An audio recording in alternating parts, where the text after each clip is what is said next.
This is the Benchwarmers Trivia Podcast. We have assembled the world's finest sports and trivia dorks to prove once and for all that we are just as bad at this as we were at sports. Hello, everyone, and welcome to the Benchwarmers Trivia Podcast, sports trivia for those of us who rode the pine. I will be your host today, Mason, and today's game will be pitting the Benchwarmer team of Matt and Scott versus Benchwarmer Dan and newcomer Drew Topp. So first off, welcome to the bench, Drew. Since you are new, why don't you give us kind of brief rundown where you're from, what teams you root for, and anything else you'd like to say? Yeah, absolutely. So obviously, name's Drew. I'm from Indianapolis, Indiana. Big Midwest person. Love the Ohio State Buckeyes, the Cincinnati Reds, and Bengals. Love to watch the NBA. I was a collegiate golfer, so I also pay a ton of attention to the PGA Tour. Also, I've noticed a team that you've mentioned that one particular benchwarmer may or may not be a fan of for various reasons. So we'll kind of see how that goes over. I think he thinks it's fine as long as, you know, that one word doesn't make its way into its name. That's fair. All right. Well, that was Dan, his teammate. So Dan, how are you doing? I'm wonderful. I don't have really anything else to say. It's the beginning of the summer. I'm kind of got some real easy weeks ahead of me, a couple of weeks off, and yeah, so I'm wonderful. I don't have a broken leg or foot or anything like that, so that's foreshadowing, by the way. So, as we're talking about our team name tonight, we were talking about this certain Ohio State University that has a very, according to some benchwarmers, not me, but some don't like the leading "the" that goes into Ohio State. So tonight, just for tonight, and this was Drew's doing, I wholeheartedly agree with it, but this is Drew's doing. We are going to be the Josh fan club. Yeah, so you can't get mad at it. It's a fan club for him, right? It's the fan club, as a matter of fact. The one and only, yes. All right, awesome. All right, let's go over to Matt and Scott. Whoever wants to start off, go ahead. Yeah, I think we kind of both came up with a team name, but I'll go first. I was excited today because the news about Messi's contract with Inter Miami came out, and I'm super excited to see what kind of impacts that has on the sporting worlds and for players going forward, and equity in teams or in advertisers or content creation. It was super interesting to read about that. So I geeked out on a bunch of TikTok videos about it. So I'm excited about that. We should get a naked bootleg. And a bunch of uninformed people could get together and talk about things that we don't know anything about. But yeah, so that was my day. Scott, tell us about why it is that you're laying down in a Dexter-like bunker. Well, first of all, it's what this whole podcast is made of. Just a bunch of us talking about stuff we don't know anything about. It's the naked bootleg. It's the OT. It's pretty much everything we do. It's our Patreon episodes. Sign up to be a patron. If you're not, you're missing out on some mediocre monthly episodes. So yeah, please sign up. I'm coming off. I'm 2 weeks removed from one of the most gruesome injuries in the history of Club Waka West LA kickball. I broke my ankle in 2 places. It's completely shattered. So I have been stuck inside doing absolutely nothing for the past 2 weeks. And based on the surgeon's diagnosis, I've got another 3 to 4 months of this. And I've got about a year before he says I can really run or play any of the sports that I enjoy. So I can probably play I do like horseshoes. I'm sure I could play horseshoes, you know. A game of horseshoes. Yeah, I like horseshoes. That's fine. Ladder golf, things like that. You know, white people barbecue party games I can do. Bags. You could play some cornhole. I could definitely play cornhole. Yep. You know, maybe some croquet. Maybe bocce ball might be pushing it. That's a lot of walking. Maybe you could learn darts and snooker. You could become Dan Lumber could have a new fan. Or you could be your biggest fan.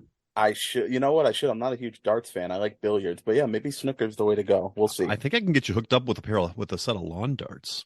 All right. That'll do. I didn't say that. I did not say that over the air. None of you heard that. Yeah, our team name. Drew was essentially, you know, like we like to roll out the red carpet for all of our new players. He was given the opportunity to choose his teammate, and he very, very wisely chose Dan. So because of that, Matt and I are once again forced to team up. So we said, you know what? We're just going to stay true to what happens all the time, and our team name is going to be Forced Team Up. All right. Excellent. We have Forced to Team Up versus the Josh Fan Club, and I'm going to say it each and every time that way, just to make sure of how important it is. So with that, let's go ahead and kick it over to Dan for the rules.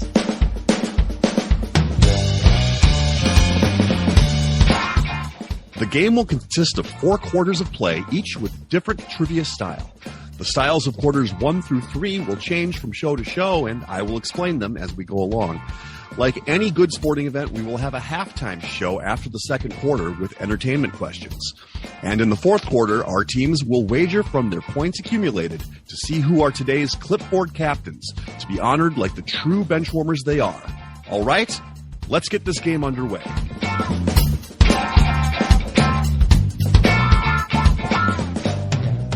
Thank you, Dan. That was well done. I wish you would have emphasized the articles a little bit more, but otherwise... I thought about doing it, and then I realized, I read this year ago, so... What? I tried. I should have known. I really should have known. I should have anticipated this, yeah. All right. Well, good enough anyway. We're going to move to today's first quarter, which is going to be Fill the Gaps.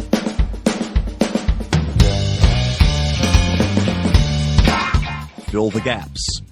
This quarter will consist of 3 questions with up to 5 pieces of missing information. The teams will attempt to fill in each piece of missing information. Each answer is worth 10 points. All right, anyway, let's get to question 1. On December 9th, 2018, a play that came to be known as the Miracle in Miami was the first walk-off game-winning touchdown in NFL history that involved multiple lateral passes. Down 33-28 with 7 seconds left, quarterback blank threw a pass over the middle that was caught by wide receiver blank, who lateraled the ball to the right side of the field to wide receiver blank. He then tossed the ball to the running back blank, who ran the ball 52 yards for a touchdown to win the game 34-33. The only person to have a chance to tackle said running back near the goal line was blank, who was substituted at safety in place of Devin McCourty. We're going to check in, Mason. Forced to Team Up has checked in the Josh Fan Club. Has a couple minutes to talk it out. Okay. So what we have right now, you said that the person who was in for the safety was Gronk, right? It was. Yeah, he made this hilariously half-hearted attempt at the goal line. Okay. We have Tannehill throwing to Stills. And then I don't know who the next 2 people to hit the ball were. I don't remember who else was playing with Miami at that point. I remember the beginning of that play, but I'm not going to be of much help with who else was. Could it have been Devontae Parker, the other receiver? Probably. That actually makes a lot of sense. And then the running back at the time, I think that was before Mostert was there. I'm going to go with you on that one. This is relatively recent NFL that I did not. I'm from like mid 2000s back. I'm great, but yeah, I like the idea of it being Stills and Parker. Riders and the running back. Would that have been too late for Ronnie Brown still? Yes. Okay. Yes, it would have been. We may just have to go with the 4 unless you can come up with another running back. Yeah, no one comes to mind other than Raheem Mostert for that one. Okay, so we're gonna say Tannehill, Stills, Parker, who else? Raheem Mostert.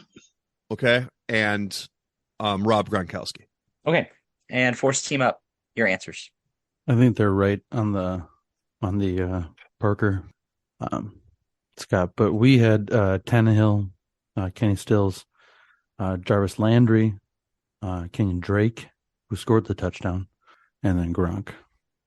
Okay, so let's go through the answers in order. The quarterback for Miami was Ryan Tannehill.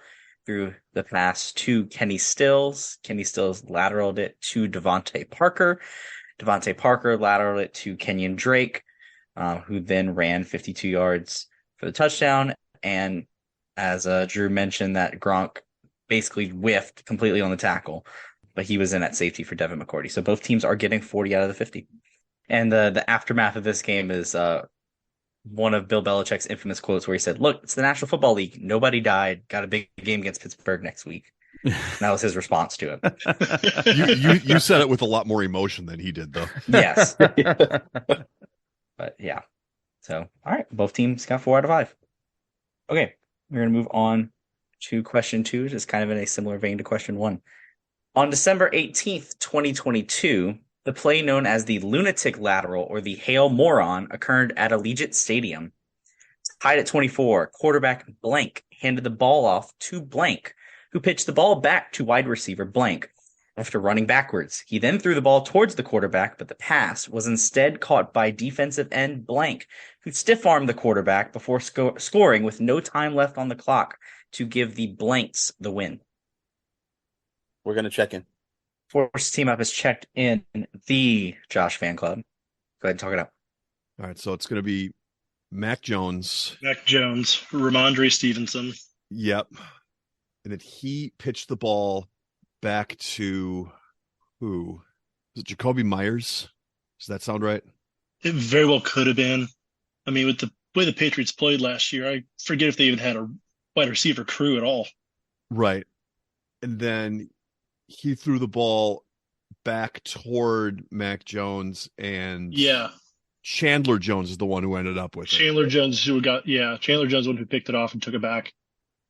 Jacoby Myers sounds right. I'm not sure if I could place hardly any more Patriots on as a receiver there right now. Yeah, I just watched this. I watched a video of the most embarrassing play for every franchise, and the Patriots were involved in like a quarter of them. It was ridiculous. But theirs was this one. So I remember the play too. I was watching a similar thing and just miraculous touchdowns at the end of the games, like with the Miami Duke thing. And this one came up, and I fully remember that one. Yeah, I'm pretty okay. So it's Mac Jones for sure, and it's Stevenson for sure. Mm-hmm. And I think it was Jacoby Myers. I like that. That sounds about right to me too. To Chandler Jones for the Raiders. Correct. That's what I've got. Okay. That's what we're checking in, Mason. Did you get that? Yes, I did. Okay. And Force team up your answers, please. What's funny is you guys could have went with Devontae Parker again. But we came to this one. We thought very similarly. So we went with Mac Jones, Ramondre Stevenson, Jacoby Myers, Chandler Jones, Raiders. Yeah, both teams got it exactly right in that order. It's Mac Jones, handed off to Ramondre Stevenson, pitched it to Jacoby Myers, no time on the clock, and then he runs around backwards a little bit, heaves it back, and Chandler Jones just absolutely not only catches it, but demolishes Mac Jones in the process to run it back for the game-winning touchdown for the Raiders. So yeah, well done. I didn't realize until afterwards that I picked 2 Patriots plays. I was just thinking of ridiculous last plays. All right, here comes the Minneapolis Miracle, guys. Here comes the Minneapolis Miracle. No, come on. Throw me a bone. It's not. I mean, yeah, I guess I could have, but no. I'm going to change sports for this one. So, you wouldn't have done the Minneapolis Miracle anyway, Mason. Come on. Who are we thinking? What was that? I forgot. Oh, wait, yeah. no, don't I can remind you me. if you need me to. No, I'd rather not. Okay. All right. Last question to fill the gaps. We are moving on to a baseball play. So here we go. On June 17th, 2021, at Solon Field in the city of blank, the Blue Jays leadoff batter, second baseman blank, was walked. Then shortstop blank singled, which was then followed by a wild pitch from the blank's starter, Michael King. With runners on second and third with no outs, DH blank hit a ground ball to King, who then started a very routine 1-3-6-2-5-6 triple play. Mason, we're going to check in. First team up has checked in the Josh fan club. Go ahead and discuss. All right. So this was in Buffalo because in 2021, Blue Jays couldn't play in Canada because no one could come to their location, so they had temporarily changed teams. Right. So they were playing in Buffalo. Now you say fill in the rest here because I don't remember much of this at all. Yeah, so from the timeline, I remember Marcus Semien and Bo Bichette being, I think, the up the middle duo, the Semien being at second and Bichette at short. Okay, well, they were playing the Yankees. So the Yankees starter, Michael King, yeah, that's right. With runners on second and third with no outs, who hit the... Could have been Teoscar Hernandez as the DH. I know he's an outfielder / sometimes DH. Vlad Guerrero was the same, but Guerrero's gloves typically been pretty good. Okay. I'm not going to be of much help No, I like our first four, and then I think that's about as good as I've got for a DH for them. It could have been Guerrero, right? Yeah, but he's been a Gold Glove caliber first baseman, so there's a good chance he was actually in the field. Okay. But I mean, I don't have any reason to stick with Hernandez over Guerrero.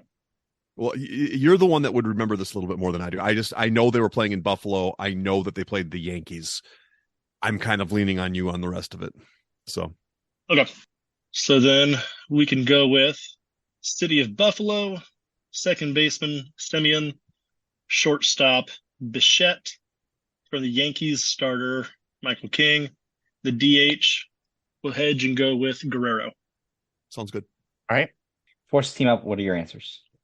So we also have City of Buffalo. The Blue Jays, it's just weird with their position. They've had a lot of guys that have shared time at second base. I completely forgot about Semien, but I was thinking Kevin Biggio, Santiago Espinal has played some second base. Ultimately, we went with Gurriel because he was all over the field for them at the time as well. So we checked in Buffalo, Gurriel, Bichette, Yankees, Vladimir Guerrero Jr. Okay. So in order, Solon Field was where it was played in the city of Buffalo.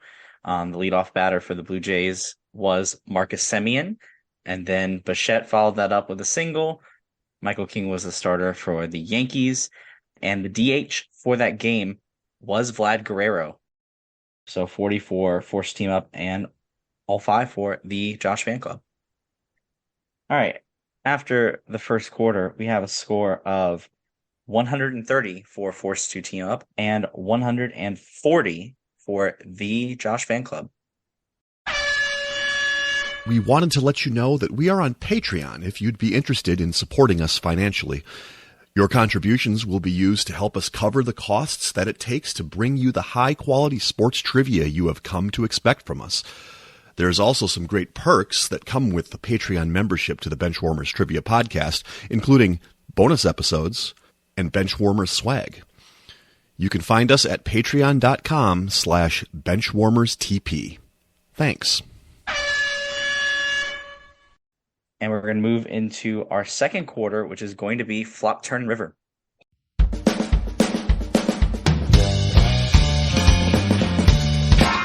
Flop, Turn, and River. For this quarter, there will be 3 questions consisting of 5 clues. The first 3 clues will be given before the teams decide if they want to check in with their guests. The last 2 clues will be given one at a time, with teams deciding if they want to check in with their guests after each subsequent clue. If a correct answer is checked in after the first 3 clues, the team will receive 50 points. After the 4th clue, 30, and after the 5th clue, 20. For this Flop Turn River, I have taken inspiration from Eid. This is the last name edition. He's done this a couple times. So we're going to do it again. I have desperately wanted. I love that he does these, but I absolutely dread these because I am going to get crushed because my mind does not think this way. I haven't played in one of these either, and I was also thinking I was perfectly happy not doing one of these, but all right, let's do it. Sorry, Dan. But Sorry, I love Dan. them. I love them when I hear them on our episodes. I'm like, oh, I just love these. I just do not want to do this. The problem is Matt just put Dickey at the end of every first name, Basically, so he thinks that it's just 100%. everything. Like Jamal Dickey, like that's, Your name's not your last. Not everyone's last name is Dickey. If the first name is Lynn, watch out. Yeah. and then RA, we're good. But that's it, though. That's it? Any others you got? Hugh. Okay. Anyway, here we go. We'll start with question 1. And for the flop, your names are Joe, Jeff, and Ben. Is there a Ben Juravicious? No, but there is now. Is there, I can do that same one. Is there a Joe Coates? Joe Coates. I say we take the next one. That's just me. I'd like to hear one. Yeah, I'd want to hear one. All right, we're gonna take the next one, Mason. All right. The Josh Fan Club has decided to take the turn. So forced to team up. What's your decision? I think Man, we have to pick I'd love another for us one. to go for it since we're trailing, but yeah, I just the names that we have, 2 out of 3 seem to fit. Meatloaf, shout out Meatloaf, my mom, 2 out of 3. 2 out of 3 ain't bad. In this case, it is though because You're 100% we correct. we have to get them all. So yeah, I guess let's take the next one. Okay, both teams are taking the next one. And the turn is Darian. That's someone's name. Okay. It is, very much so. I promise you it Darian. is. This is a real person. All right, we're gonna check in, Mason. Force Team Up has checked in the Josh fan club. Go ahead and talk it up. All right. So we're thinking about Gordon right now. Yeah. So yes, Jeff and Ben for sure. Joe Gordon, I mean, he's a Hall of Famer, but kind of an obscure Hall of Famer for. Yeah. I mean, the name differ rung a bell. I couldn't place like the face of the name, but it was a name that at least rung enough of a bell. Right. So, mention Gordon. And there is a Darian Gordon. Yeah, he played mostly in the AFC West, like for 3 of the teams in the AFC West in the 90s. But You could either be spot on or way off on that one. I couldn't tell you the difference. I think he didn't play. I think he didn't play for Kansas City, but I think he played for the other 3. If you like it, I say we do it. If we go for the next one, it's Melvin. I'm going to throw something. I say we check it in. All right. I mean, if you're confident about Darian Gordon, I don't see why we won't. All right. We're going to check in Gordon. Okay. And Force Team Up, you also checked in on this clue. What did you check in with? Yeah, I'm pretty sure that I knew the name Darian Gordon because I think he played for the Packers for a season. But yeah, we also went with Gordon.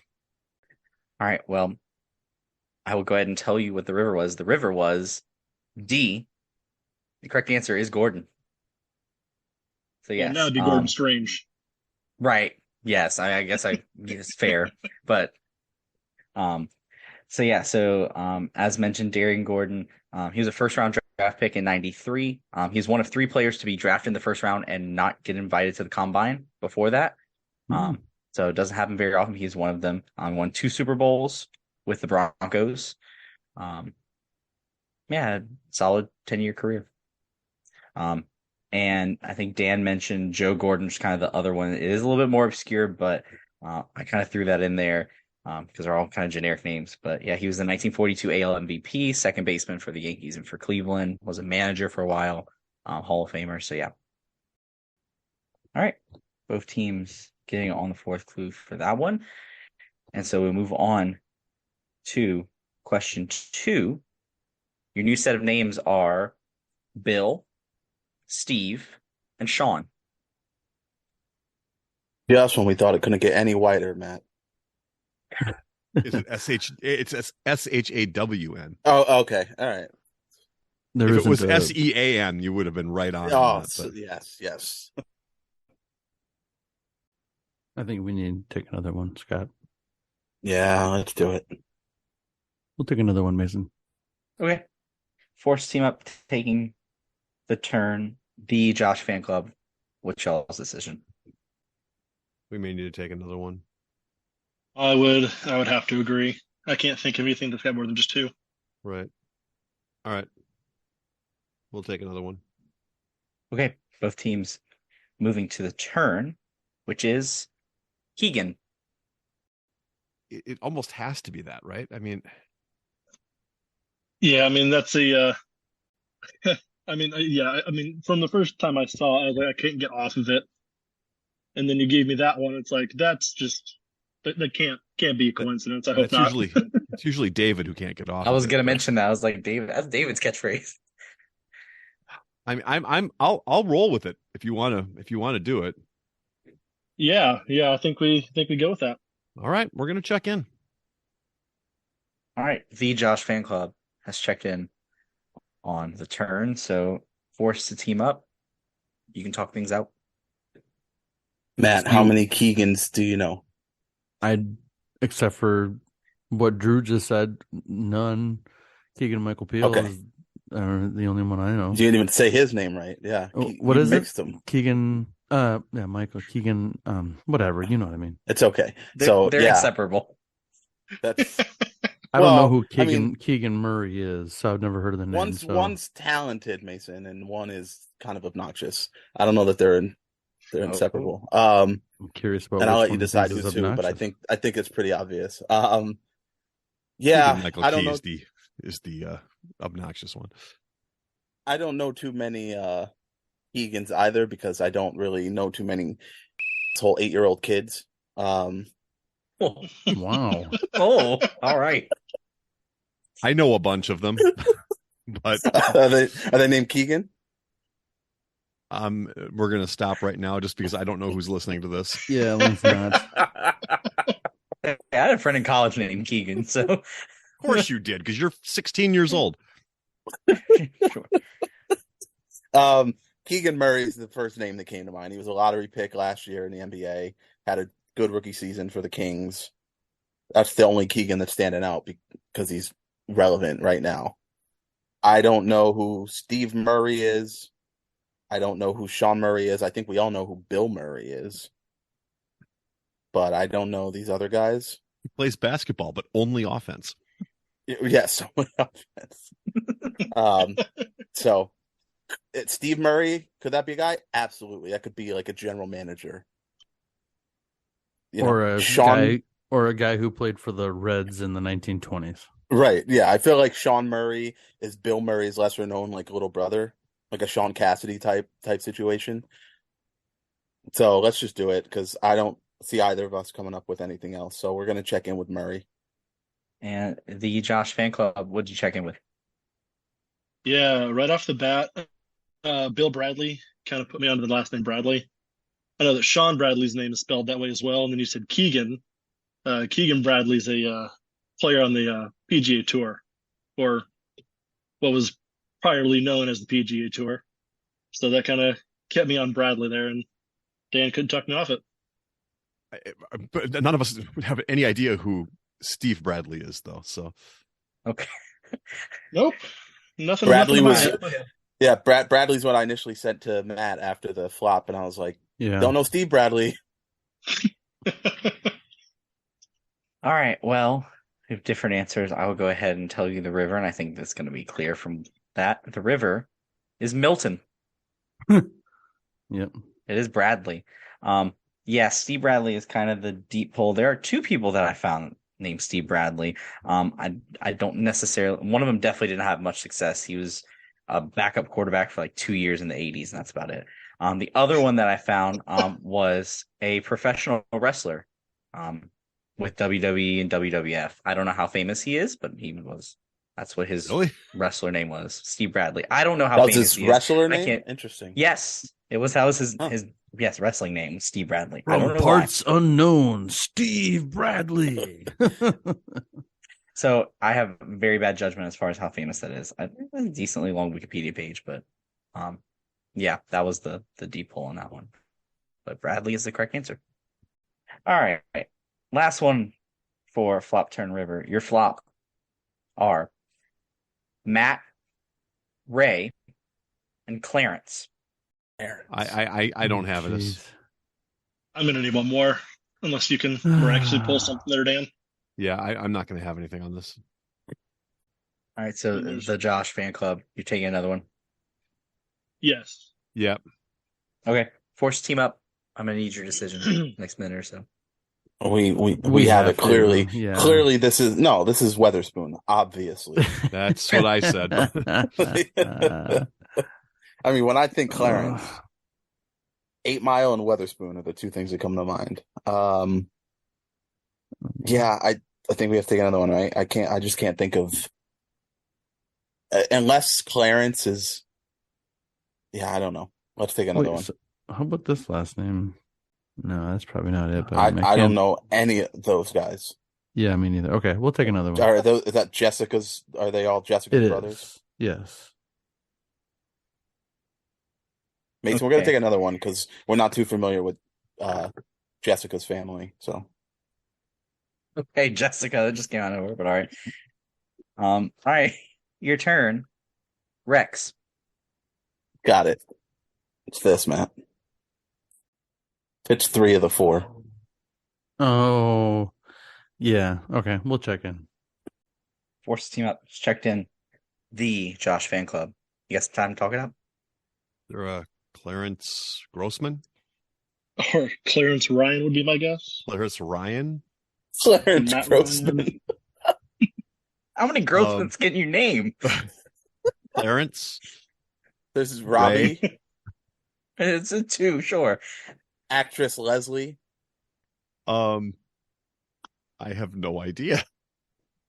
Is it Witherspoon? I mean, Ryan is the only thing that pops up with Rex is big old sexy Rexy Rex Ryan. Just but man himself. And Grossman. Don't forget about Rex Grossman. Slightly less sexy. Yeah, okay. I don't have this other than Ryan, but I don't know who Clarence Ryan is. Clarence is absolutely throwing me off. I mean, every time I see it, I just think of CCR, so I don't think that's going to help. Oh man. But you say CCR? Yeah, it's the Clarence Clearwater Revival. Clarence. That's what I was wondering. All right, we might have an All right, I episode have a title. graphic now. I'm just going to Photoshop this Is Clarence wait, on is John there a Fogerty's head. Hold on. Is there Clarence Chapman? Chapman fits the other 3 for sure. I was just thinking I of think Rex's. Rex Chapman works very well. Chapman fits everyone but Clarence for me. In that case, I say we go with Chapman because if it fits the other ones, and Yeah, I mean, Clarence, I think, is just that's the one that would be, I think, the easiest to focus on because there are obviously many fewer with that name. But I think Chapman's the best one we've had so far. all right, let's do it. We're gonna check in with Chapman. Okay. Force team up. What'd you check in with? I just typed to Matt while they were going through it that beep, beep, beep is coming because I it knew backed Dan would up. get there. I knew he would get there. Yeah, as soon as I saw Rex, I thought Chapman, and then obviously Matt Chapman and Ray Chapman. Really curious to learn about Clarence Chapman. I'll be very surprised if he's not a sprinter. But we also checked in with Chapman. All right. Your river is Aroldis? Aroldis. Yep. Aroldis? Had to be. Had to be. Had to be. There's no other choice. Yeah, it's Chapman. So yeah, both teams are getting turn points. So just to go through it, yeah, Matt and Rex, I was hoping someone would make the connection with that, and a lot of people did. Ray is the only player to die in an MLB game. Yep. Clarence Chapman. Now, this is interesting. You know how David builds his question off of a story or something and kind of builds it. This was mine because I came across this story for Clarence Chapman. So he was a cornerback in late 70s, early 80s, played for the Saints for a few years. And there's this bizarre incident where he missed a game because he got in the way of a forklift, and the forklift driver beat him with a pipe and had so bad of swelling that he'd be in the hospital on the day of the game. It was this incident that happened, and the driver took revenge on him. And I found this story, and I was like, "What? What?" It was just an insane story. There's a video I came across on YouTube about it. It was just wild. Seriously? Yeah. That was the one that I didn't think anyone would really pick up on, but I had to come up with something for it. So that's where I came up with Chapman. I started thinking of athletes named Chapman. I was like, oh, I got 5 of them. There we go. Yeah, it's an interesting story. All right. Well, I'm glad both teams figured it out. Guys, don't mess with forklift drivers. That's what I usually we take away don't. from this. I usually don't Yeah. anyway. Because they will beat Yeah. you. Yeah, I'm I think it's something like that's kind of like peak occupation here. Yeah, Yeah, be careful. especially forklift drivers with pipes. They all have pipes, Mason. I just assume they have Right. If I see one, It they comes have with pipes. Clarence Chapman, man, I knew he would be fast. You can't have a name like that and not be fast. Yeah, he was a late round pick, I think, for the Saints, and he ended up being really, really good for them. Until he Teams were got bad, beaten but he was by a lead pipe. right. Opposite But of the Raiders, whereas he should have been a late pick, was an early pick and was bad. He was a late pick and was good. So maybe right. the Raiders didn't draft him. Okay. After the second quarter, we have scores of forced the team up with 190, and the Josh fan club is at 230. All right, that brings us to halftime.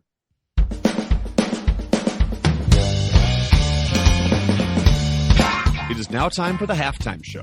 There will be 3 entertainment questions pertaining to sports, with each question worth 25 points. All right. Question 1 of halftime. In the song Rapper's Delight, Big Bang Hank raps that after school, he takes a dip in the pool, which is really on the wall, and got a color TV so he can see what team play basketball. The Sugar Hill Gang got its name from a neighborhood just a few miles from this team's home arena. Yeah, I get you. I can get there. I just have to. You just have to rap it out loud. Yeah, and I'm not going to do that. Actually, give me 1 second. I don't know if we don't have a sound drop for this, but I'm going to call Fook. Yeah, Fook won't know this. We're going to bring him in. Well, I just figure if I get the two of you together, he starts dropping beats. Trying to help you. Has Dan ever rapped in the Mime Palace? That's the question. Has he ever rapped in the Mime Palace? I think he does that for fun. Who doesn't? You, because you can't get in because you're stuck in the junk drawer. Well, David goes to the Mime Palace all the time. I bet you he probably sings the Seder song. So I was gonna say the only rap David knows is the Adam Sandler though. Let's go with yours there because I confirmed you there. So we'll check in. Force Team Up has checked in the Josh fan club. Talk it up. So here's the thing. Sugar Hill is in Harlem, I think.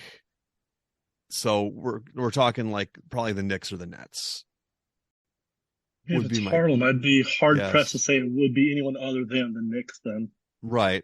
I mean, Madison Square Garden is nowhere near Harlem, but it's closer than New Jersey. Yeah.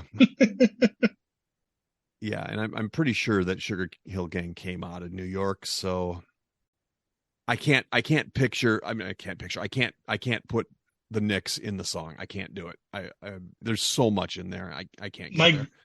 My guess is it may just be New York versus the Knicks.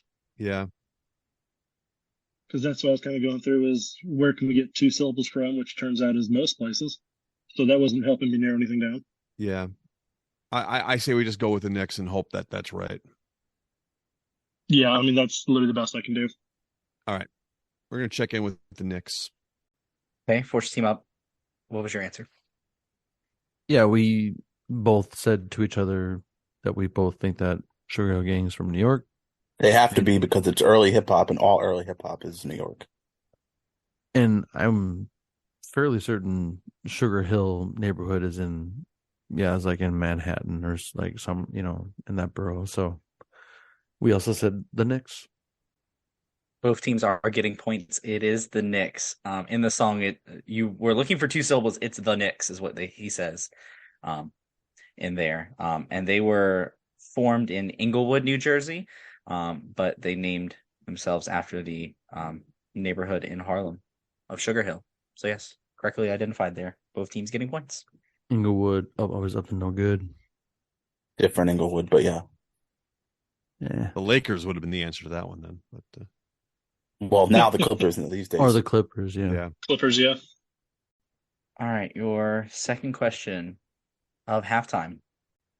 Twins utility infielder Kyle Farmer played a quarterback for Wingate High School during a scene at practice from what movie? All right, it's all you, Matt. It's Minnesota. Should know this. Why don't I know this? Yeah, this sounds same here. Super familiar. I'm assuming you know this, Matt, because you ridiculous Minnesota fans know everything about the obscure people that play for the Twins. Like, you could tell me things about like Corey Koski and Nick Punto and Matt Garza. So I just assume that you're gonna know some stuff. Matt LeCroy. Like, I'm just gonna assume you Yeah. know things about Ron Coomer. So I'm sure you know about Kyle Farmer. I mean, he's only had Kyle Farmer for what, 4 months, 6 months?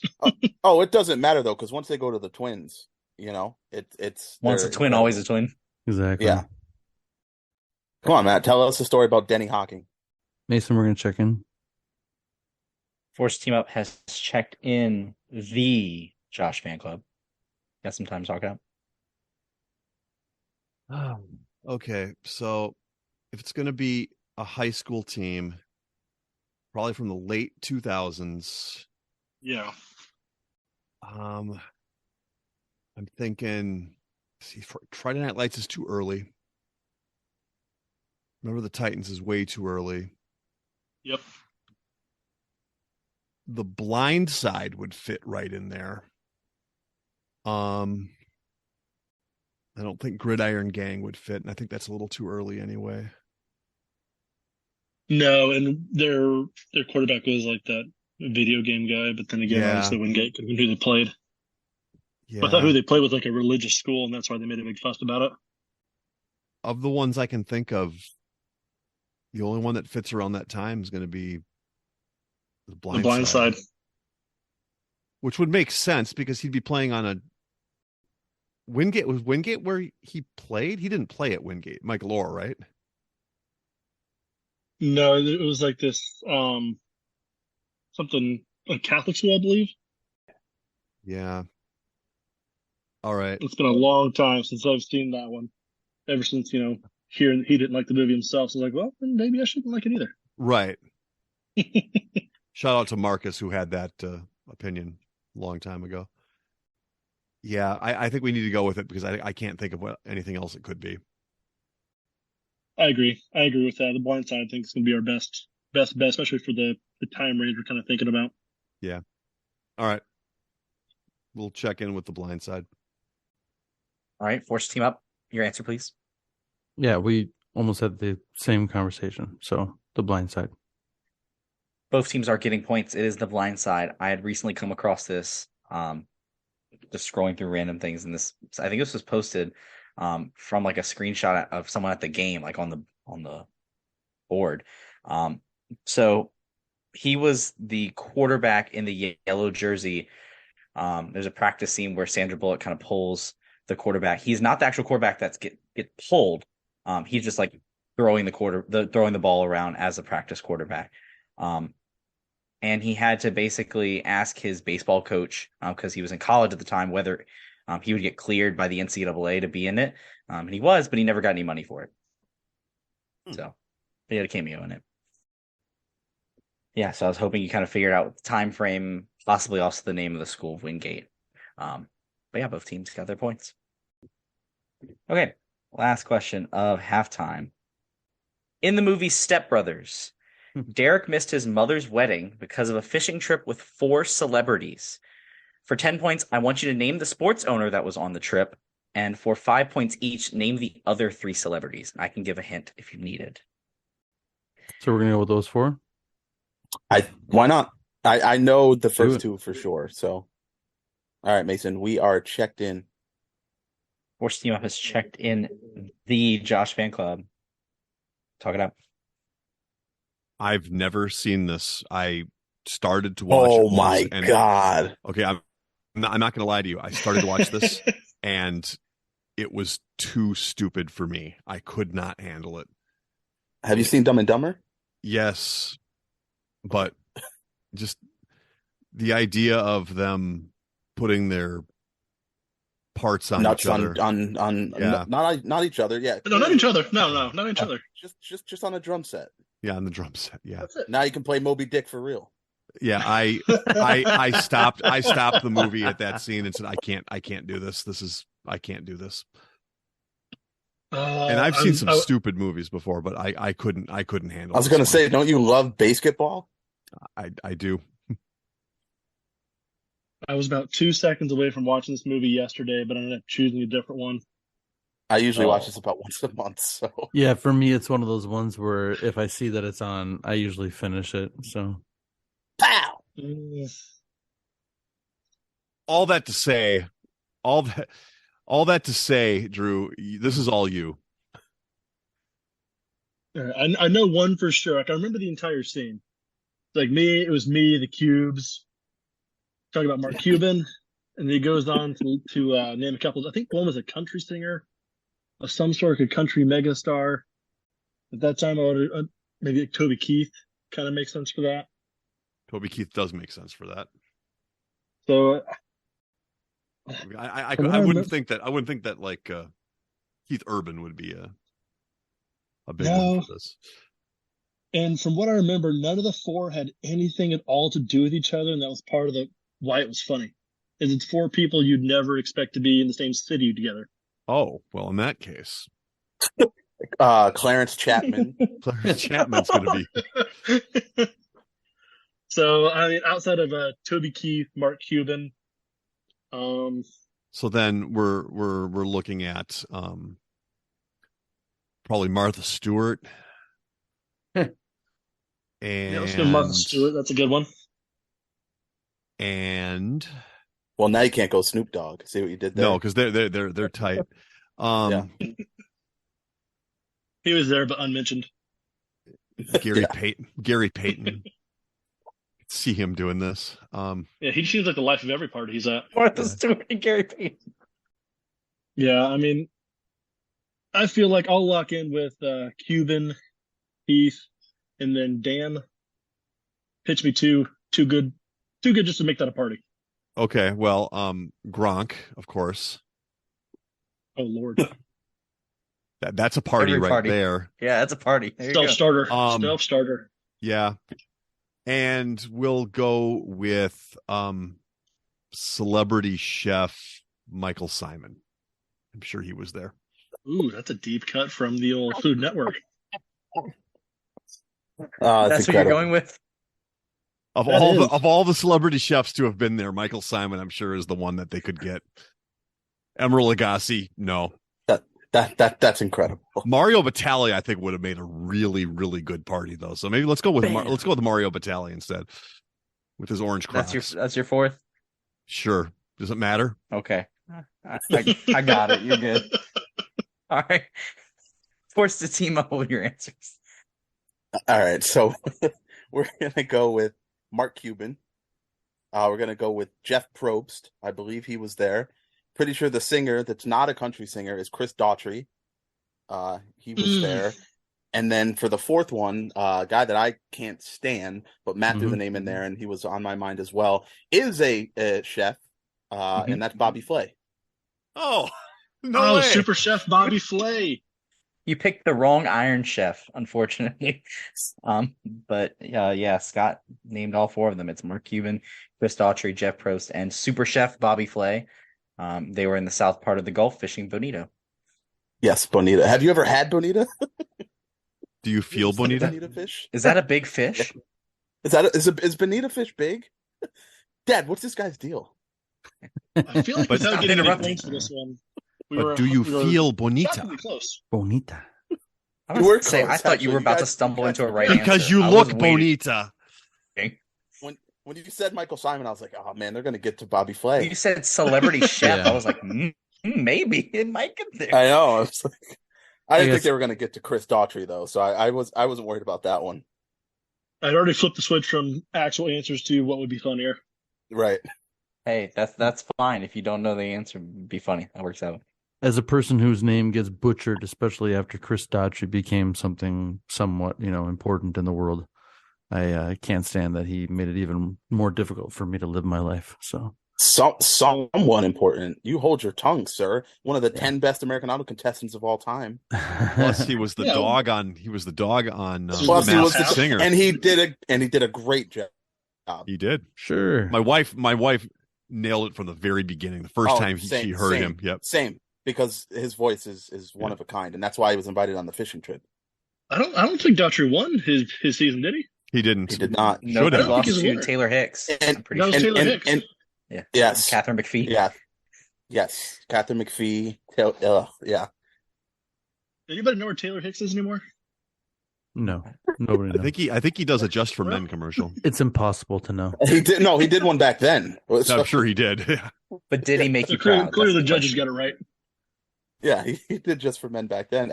Season 5, is that also Elliot Yamin? I think that's his season as well. Ooh, he was really good. He The was actually, Silver Fox. That was your American Idol moment. Bench Warmers Trivia. All right. After halftime, the margin has narrowed a little bit. Force Team Up is now up to 265, and the Josh Fan Club is at 290. Now on to the second half. We'd like to take a minute to invite you to follow us on Facebook, Instagram, and Twitter at BenchwarmersTP. We also have a Facebook group for fans of the pod called The Bench. Join us there to comment on the latest episodes and share cool sports facts and trivia. If you'd be willing to rate and review us on iTunes or Stitcher, we'd greatly appreciate the support so that other people may find this podcast. Thanks. Today's third quarter will be The Missing Link. The Missing Link. This quarter will consist of 5 questions with theme-linked answers. The teams will attempt to answer the questions and guess the theme. Each question is worth 20 points. If a team checks in first via chat to the host with the correct theme before the 5th question, they will earn 100 points. The other team can still earn 50 points with the correct theme guess. If neither team has checked in with the correct theme before the 5th question, each team can earn 50 points with the correct answer to the theme after the 5th question. Question 1 of The Missing Link. Who is the most recent tennis player representing France to win the French Open? Mason, we're going to check in. Force Team Up has checked in the Josh Fan Club. You got just a little bit of time to talk things out. Okay, so I was thinking it was if it's men's, it goes all the way back to Yannick Noah, and I was trying to think of a woman who would have won more recently than the early 80s, and I think I just stumbled upon it. I think this is Mary Pierce, who was playing for France. How does the question say? Representing France. Yes. there it is. Yeah, I'm pretty sure this is Mary Pierce. Yeah, it's that all too common French name, Pierce. Yeah. Let's check in with Mary Pierce. Okay. And Force Team Up, what was your answer? We tossed around a lot of French-sounding names, included some Jock Jones references, but we also checked in with Mary Pierce. Both teams are getting points as Mary Pierce, and that's why I had to phrase it that way, because she was not born in France, but she internationally represented France. She won the 2000 French Open over Conchita Martinez. We'll move right on to question 2 of The Missing Link. Who, after winning gold in Athens and silver in Beijing, became an analyst for Sunday Night Baseball from 2016 to 2019, as well as working for NBC's broadcasting team for the Tokyo 2020 Olympics? All right, why not? We're going to check in. Force Team Up has checked in the Josh Fan Club. Go ahead and discuss things. Do you have any idea on this? Yeah, I mean, I've got limited nothing on this one. This was a blind spot. The 2021, or I guess 2020 Tokyo Olympics was, I think I exclusively watched the golf telecast. Yeah. I'm trying to think back to Sunday Night Baseball. All I can picture older dudes are like Joe Morgan, Joe Morgan, Buster Olney, Matt Vasgersian, like the guys that you hear about for baseball, but I don't think could have been expected to win a gold or a silver anytime in the last 40 years. And do we think they would have won the medals for baseball? Or? I would think so, but that doesn't necessarily mean that they did. I don't know. I'm having a really hard time with who this could possibly be. It's the only one I can think of that is anywhere near young enough to have played at least semi-recently was the first baseman, I think was traded from the A's to the Tampa Rays, Carlos Pena, Okay. because he probably would have played in a country that was Yeah. small enough for him to still be able to play even at post prime. Yeah.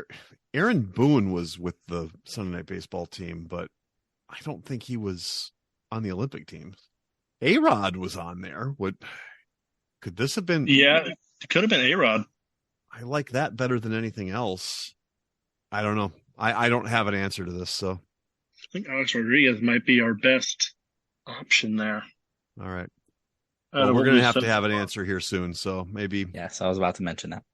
Yeah, I think we just go with that then. We'll go with We'll check in with Alex Rodriguez. Okay, and Force Team Up, what was your answer? So I came to this name because I would always see this person broadcasting with Alex Rodriguez, and that's where I went. And apologies, because I am not 100% sure on her first name, but we thought perhaps this is a softball player, and I believe her last name is Mendoza. And I apologize for not knowing the first name because I would like to have her on the podcast. So my sincerest apologies, Miss Mendoza. Please come on and tell us what your name is. But we checked in with Mendoza. One team is getting points. The correct answer is Jessica Mendoza. The key in this was that the baseball team in the Olympics did not qualify in 2004 and got a bronze in 2008. So the person did not play baseball as a softball player. And yet Jessica Mendoza has done a lot with Sunday Night Baseball, even college softball and baseball, has kind of done a lot for them. Was very accomplished in her own right as a softball player. So yes, Jessica Mendoza is the correct answer. Now our theme link answers thus far are Mary Pierce and Jessica Mendoza. We'll now move to question 3. What 2010 number 1 overall draft pick and rookie of the year is still the leading rebounder for their alma mater, breaking the record while the previous record holder commentated the game for ESPN? See what I put, Matt? Mm-hmm. Yeah, I agree. I thumbs up to did it. You go with that? All right. Mm-hmm. Yep. Checked in. Force Team Up has checked in. The Josh Fan Club. You got a good bit of time to talk things out? Yeah, I remember Armando Baycott for UNC just breaking Hansborough's record for rebounds in her career, but I don't recall Tyler Hansborough going number 1. No, number 1 in the 2010 NBA draft was John Wall. Was John Wall Rookie of the Year? I would have to imagine. 2010 number 1 overall draft pick and Rookie of the Year. It could be, but it also could be WNBA. That's what it would have to be then, right? It's got to be a UConn player, right? It's got to be UConn, and it's got to be when the previous. So, okay, we can work this out. From before 2010, the previous person commentating probably was Rebecca Lobo. Yep. Which would mean this was probably Tina Charles. That would make sense. She was the center. Okay. I'm remembering just more recent UConn women's. Yeah, I the more that I think about this, I think this is Tina Charles. Yeah. All right. For that one. We're going to check that in. Force Team Up, what'd you check in with? Unfortunately, not Tina Charles, because we definitely figured out that that's the answer after the fact. I jumped the gun and I got my draft years wrong, which I don't normally do, but it happened. We checked in with Blake Griffin, but he's 09. One team is getting points. It is Tina Charles. And Rebecca Lobo was the one that was commentating. Tina Charles also that same game broke the points record, which has since been broken. She managed to do both in the same night with Rebecca Lobo commentating. Thought that might help you a little bit to kind of think about who would be commentating at that point. Yeah, Tina Charles is correct. All right, well, the theme-linked answers thus far, Mary Pierce, Jessica Mendoza, and Tina Charles. We'll now move on to question 4. Who won a bronze medal in tennis at the 2000 Olympics 4 years after their last major win? This player would later compete on season 6 of Dancing with the Stars. I think I got it, Matt. Are you sure? Because I don't want to Blake Griffin this. All right, Mason, we're checked in. Force Team Up has checked in the Josh fan club. Talk it up. And they went pretty fast on that. Who would have been playing back then in the 2000s? Is this? Oh, it's Monica Seles. Monica Seles, yep. Yeah, it's definitely Monica Seles. Yeah, we'll check that. That's what I thought as well, Dan. Yep. Okay. And Force Team Up, would you check in with very quickly? Yeah, the 4 years after and the time frame kind of gave it away for me. And unfortunately, for whatever reason, I do have a lot of knowledge of Dancing with the Stars competitors, even though I think I've watched maybe one episode ever. But I do remember Monica Seles competing on there. So we checked in with Monica Seles. And both teams are getting points. It is Monica Seles. I was curious to find out all the other celebrities during that season. She was the second contestant that got eliminated. The first that season was Penn Jillette. Yeah, Penn was they're both very stiff dancers, so that didn't last long. Penn looked very awkward. Yeah, I don't remember who won it, but I saw that and I was like, oh, okay, interesting. Well, the theme linked answers thus far are Mary Pierce, Jessica Mendoza, Tina Charles, and Monica Seles. And I'm just going to move right into question 5. What 5-time All-Star pitcher reached 500 career strikeouts and 401 2/3 innings pitched, the fewest innings to accomplish this feat in Major League Baseball history? He won 2 Pacific League MVP awards in 2007 and 2009, as well as being the AL strikeout leader in 2013 and the NL wins leader in 2020. Hey, gotta look at this. I know I'm giving you a lot of stats. All right, David, let me take a look. Yeah, exactly. Hey, I didn't know David joined this call. I mean, I love these questions, so I'm giving you enough information to piece this together. So, yes, this is yeah, no, absolutely. This is not like the only person to do this on a Wednesday at 9 a.m. kind of thing. It's just information. Accomplished this feat. 2 Pacific League MVP I was awards. too busy Googling who won season 6 of Dancing with the Stars. Come on, seriously? Who was it? I'm looking. Oh, I got it. It was Christy Yamaguchi. Oh, there you go. Makes Jason sense. Taylor What was an second. athlete. What an athlete. I got it. Did you get it done? Mason, I love you. I was hoping someone would figure it out. That's it. We can check in. Oh my gosh. The Josh fan club has checked in, forced the team up. Talk it out. Strikeout leader in 2013. Yeah, I'm trying to think. NL wins leader in 2020. That's obviously the shortened season. So in that off season, Trevor Bauer was the Cy Young Award winner for the NL in 2020, but it's not him because that doesn't fit. He wouldn't have been. He's not a 5-time All-Star. So the big trade that I remember that happened was the Hugh Darvish trade going into the 2020 season. I wanted. Yes, it's you, Darvish. You're right. How does that fit? It does. I don't. I mean, Okay. clearly they have it. Clearly fits. they have it, and we have it. So, yeah, it fits. It's not fits even a dirty little pool. bit. Like it fits a little bit. It's not dirty pool. It's like pool with a little bit of like mud on it, you know. And it's not fully dirty, but it's Okay. like, you know, there's All definitely it needs a cleansing, but it works. I'll be So, sure to yeah, let this person know they need a cleansing. There you go. That's definitely it. Yeah, it's you, Darvish. We're gonna check in with you, Darvish. All right, and the Josh fan club, what'd you check in with? Well, we had the theme, and we're just trying to figure out how is this going to work, because obviously we were looking for not obviously, but Yeah. we were looking for women's names. So we had to start thinking about who could this be, and when it hit me that it was you, Darvish, I said, "Oh, of course that's it." And Scott was about 5 minutes behind. We're not 5 minutes, but about 2-3 minutes behind me, and came up with the same thing. So it's you, Darvish. And both teams are getting points. It is you, Darvish. Yeah, Just to let a you know, little bit of not you makes me not okay. Yeah. not only were we looking for women's names, but I was like to Matt, I was like, it's got to be Rita, Sandra, or Erica Hmm. for number 5. I know that had me thinking Sandy Alcantara, but I was like, no, he wasn't even quite Yeah, that yeah, good yeah. yet. And he doesn't go by Sandra, does he?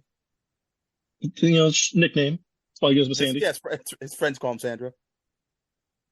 All right. Well, since we've already started talking about it, both teams did give me the theme after the third question, and I kid you not, it was within a 3-second span that I got both of these answers. It was like back to back. So, as both teams have kind of alluded to, the theme was that it was people mentioned in Mambo number 5. I know you was kind of like as Scott said, a little bit dirty, but I figured it was Not too dirty, good not but to pass. yeah. It was Messy too good not pool. to We'll pass call it up. messy. Messy pool. Okay, messy pool. Yeah.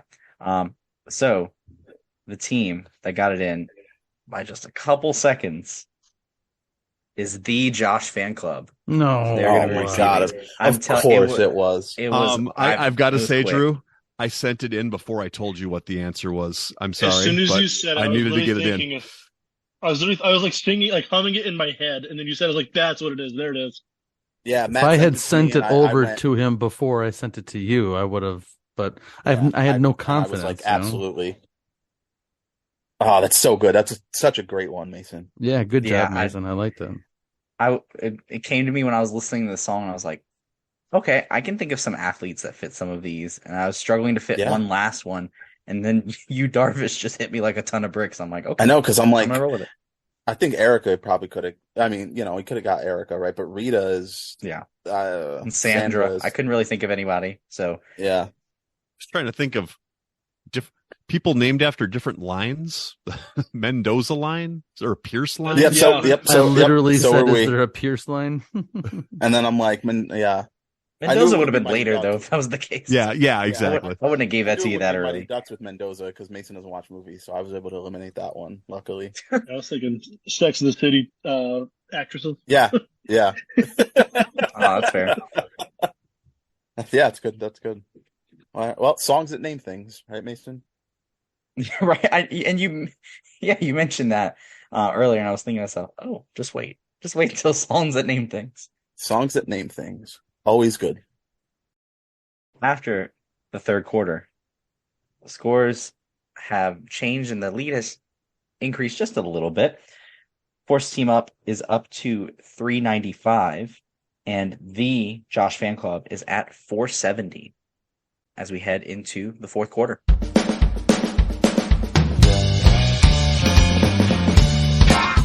The fourth quarter, known as Put Your Fours Up. This quarter consists of 4 categorized questions that teams will wager up to 100 points each, not to exceed their current point total. Your categories for the fourth quarter are Drive, which is in golf, Red Hot, which is in Major League Baseball, Riding the Bench, which is in the National Football League, and I Feel a Draft question coming in, and it's on professional sports drafts. It is now time for the teams to place their wagers. Now that the wagers are in, on to the questions. Question 1, in the category of drive. From 1991 to 2002, John Daly led the PGA in driving average, except for 1994, when what one-time major winner and World Golf Hall of Fame member led the PGA with 283.8 yards per drive. All right, we'll check in. The Josh fan club has checked in. Force team up. You got a couple of minutes to talk things out. All right. Are you ready for some world-class improvisation? Grab a partner. Boats and hoes. Boats and hoes. The Nina, the Pinta, the Santa Maria. I'll do you in the bottom while I'm drinking sangria. That's all you're really going to get from us because that's way more riveting than any golf conversation that we could have.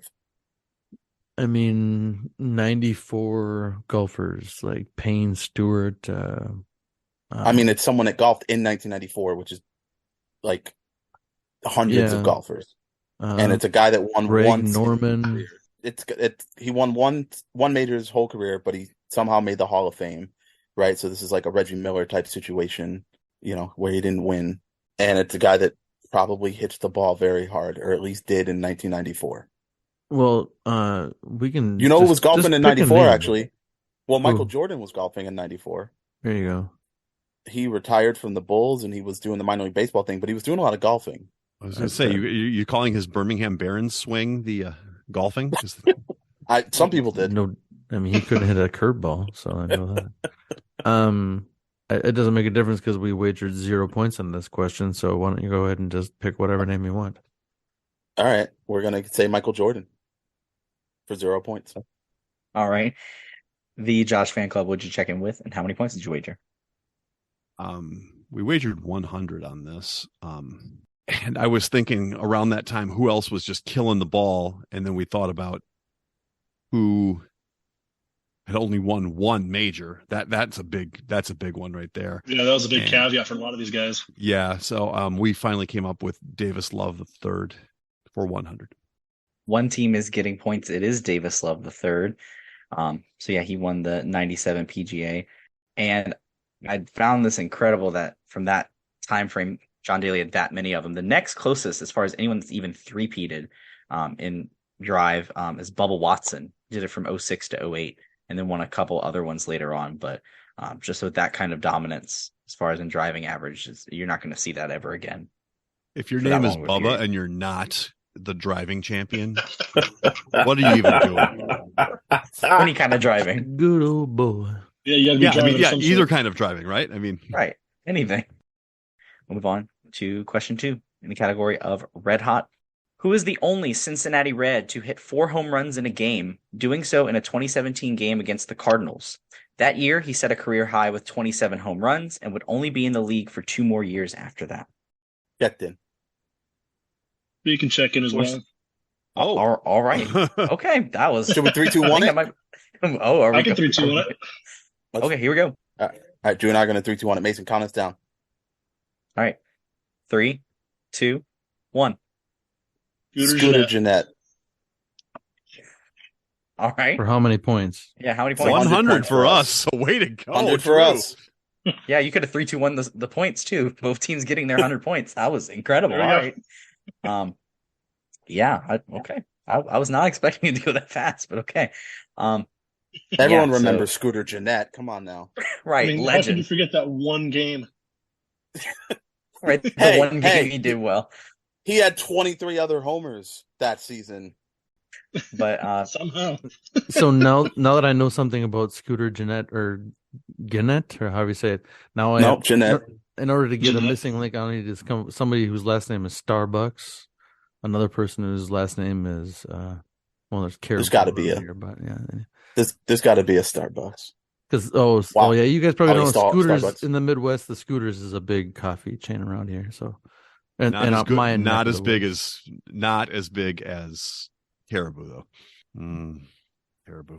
Over in Indianapolis, we're actually about. getting a lot of Tim Hortons here.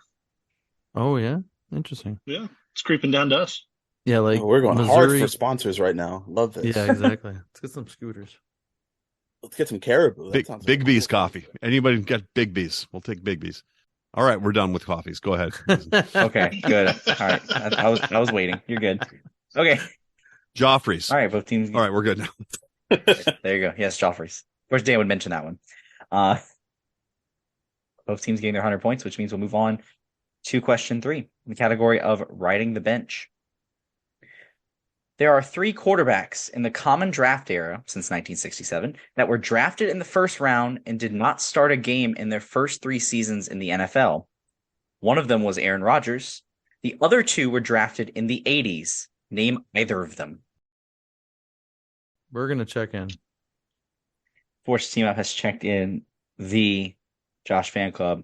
We got just a tiny bit of time to. I think we're gonna have to say what you thought, but I'm pretty sure that Boomer Esiason started like at least half the season his rookie year. And if you remember him coming in 84, I think I remember Anderson until like 86 or even 87. Yeah. Far as, I mean, that would be 3+ years of overlap. So that could make sense. If you want to lean somewhere else, if you got something else. peeking I in the don't mind. I don't have anything else. I don't have, I don't have another answer. I don't think that's right, but I can't come up with anything else. I couldn't either, especially once you gave me a decent year for what we thought for Boomer. Right. I'm pretty sure he was 84. Yeah, so that pushes me towards it. I mean, but again, I couldn't tell you what position the draft he was brought. If I knew Right. that portion, that could make it obviously a lot more less solid for us. So we're going to check in with Boomer Esiason for 100 points. So you can take that 100 away from us. Worst team up. What was your answer and wager?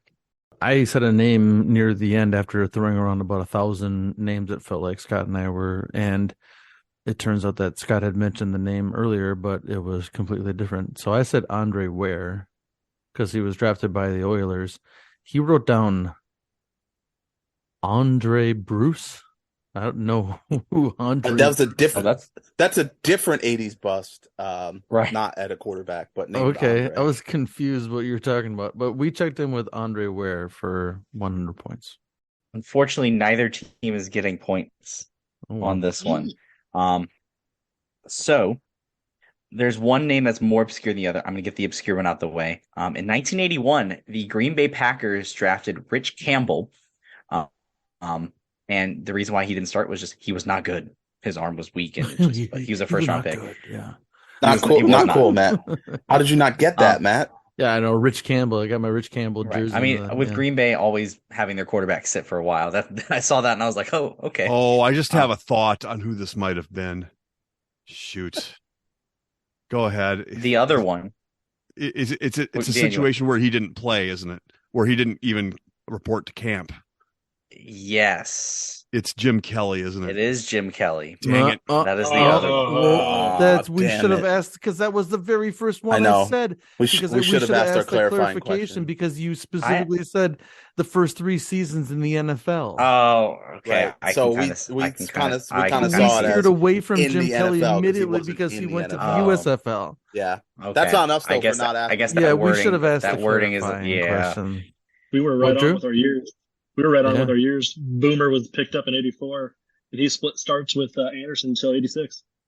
That's the goat, Ken Anderson. The goat, by the way. That's the goat. That's what I was told. I still don't know if I agree with that, but I don't know. I have a T-shirt that has the goat. I guess if it's on a T-shirt, it has to be true. So yeah, that's what we're going with. So Andre Ware did start one game his rookie season. Then we missed it by one game. Well, no, because his third season he started 3 games. Andre Ware played better. It's weird. Started a total of 6 games in his entire career. Well, that's 6 more than we thought. Wait, so did he get traded to Detroit, or how did he end up in Detroit? Because he got drafted by the Oilers, right? Yeah, I have nothing about his career. I know nothing. I called him Andre Bruce. I know nothing about his career. Right, that's how much he doesn't care about Andre Ware. It's a completely different name with a completely different spelling of Andre, might I add. Yes, Andre. And I typed it correctly to Matt. I typed Andre. No, Andre Ware is spelled Andre. Yes, Andre is Andrey. And Clarence is Clarance. Okay. Yes. Clarence 3000.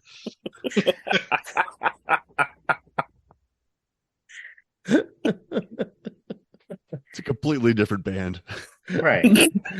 Completely. Creedence Clearwater, Clarence Revival. We move away from Clarence CCR. 3000. Big Guy and Clarence 3000. Big Guy. Is that Ryback? It's Ryback and Clarence 3000. Didn't Andre 3000 play a guy named Clarence in Semi-Pro? Yes. Oh, did he? Was that his character name? There you go. Now you have a new guy. Might have been Clarence. Come full circle.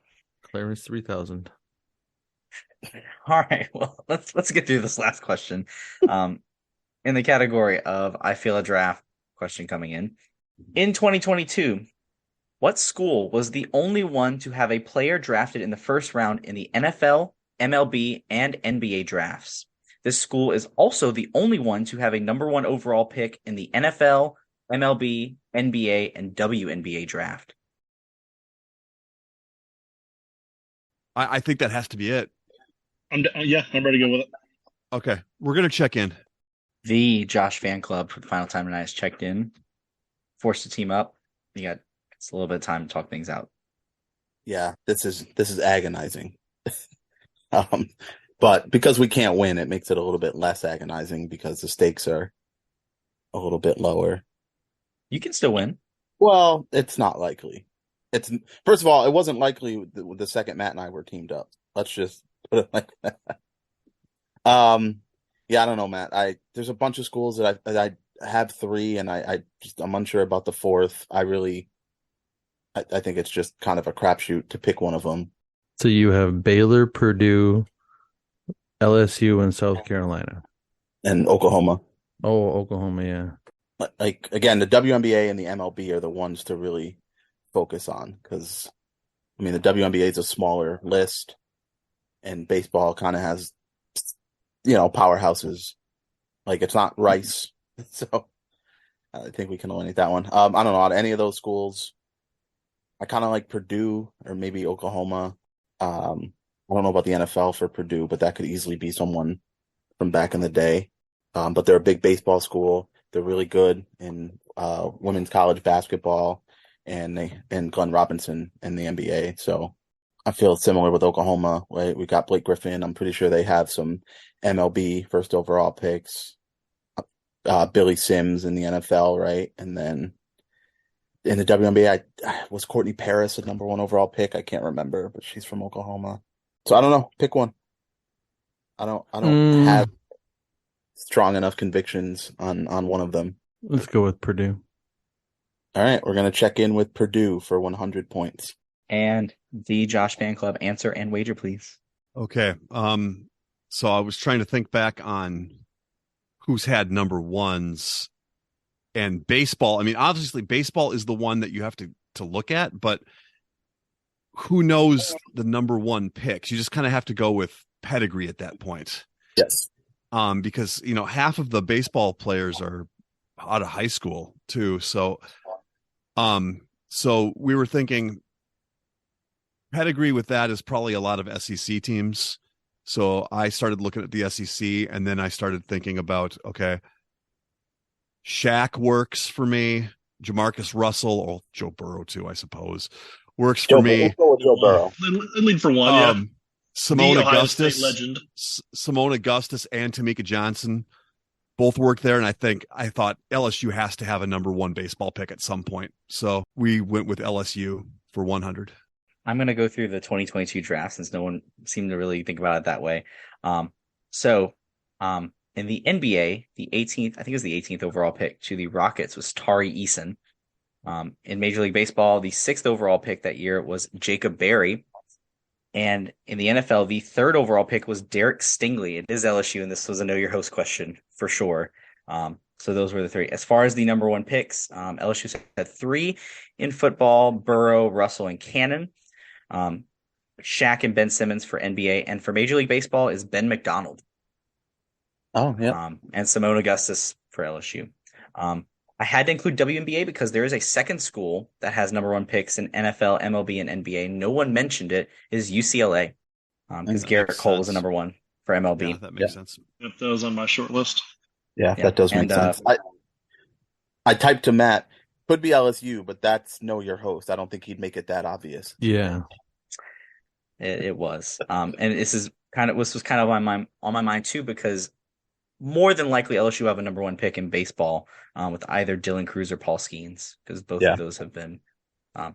It is a chance it might not be, but they've been 2 of the top 3 in a lot of the mock drafts before that. All right, the game has come to end. Here are the final scores. Force Team Up has finished with 295 points, but our winners receiving the coveted Clipboard Captain Award, Rich Campbell, with 670 points, the Josh fan club. So congratulations, Yay. Drew and Dan. Well done. Before we wrap things up, Drew, is there anything you'd like to say? No, just thank you guys for all that you guys do. Making an entertaining sports themed podcast with got me through a lot of boring work days, a lot of boring drives. Sparked more of a passion in sports themed trivia other than just the all around. Awesome. Well, thank you for joining us. As far as that, we'd love to have you on anytime. But thanks for playing our first game. Hopefully it wasn't too bad. Absolutely. No, not bad at all. But I know some of the questions at the end were kind of mind stretchers, but I think it went okay overall. But otherwise, on behalf of Drew, Scott, Matt, and Dan, thank you for listening to the Benchwarmers Trivia Podcast. Until next time, we'll keep the bench warm. That ball hit high and deep. Stretch! Get on back there. They look up. You can put it on the board. Yes! Into deep left center for Mitchell. And we'll see you tomorrow night. That great music you're listening to is by Justin Nozick. Thanks to him for producing that music for us. You've been listening to the Benchwarmers Trivia Podcast. Make sure to check us out on all of our social media. We are at Benchwarmers TP. No, it's okay. If this is other Step Brothers references, we're going to be fine. Mm-hmm. There's a lot of things named in that movie. So Yes, there's very much so a lot of things name dropped in that movie. I went to an Outback Steakhouse. I've become very fond of that place. By the way, I went to a Cheesecake Factory the other day. Didn't meet anyone there. Shocker. Shout out to Taylor. Yeah. I felt. You didn't even meet up with Taylor Shore? No, What about Vince Young? wasn't there.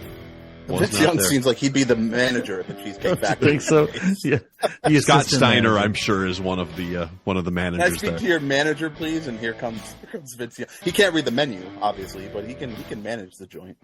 Actually, there was Scott Steiner was a restaurant manager at one point because there was a robbery that took place there, and they interviewed him on TV.